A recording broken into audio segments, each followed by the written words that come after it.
Just like you can buy and sell stocks or bonds, it's also possible to trade currencies. The foreign exchange market, also called the Forex market, is actually the largest market by far in terms of trading volume, with an average of about $5.1 trillion being traded each and every day according to the Bank for International Settlements.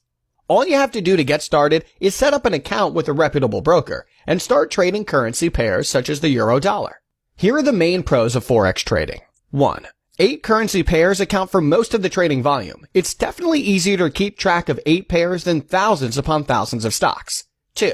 Making money in a declining market is a lot easier when trading currencies than with other assets, because when buying one currency, you're always selling the other. 3. Brokerage fees tend to be quite low.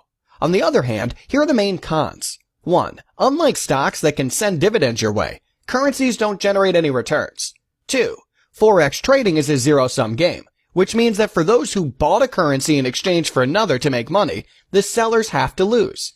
3. The first pro can also be a con because due to the limited number of trading choices, developing an edge is easier said than done, especially as a small player.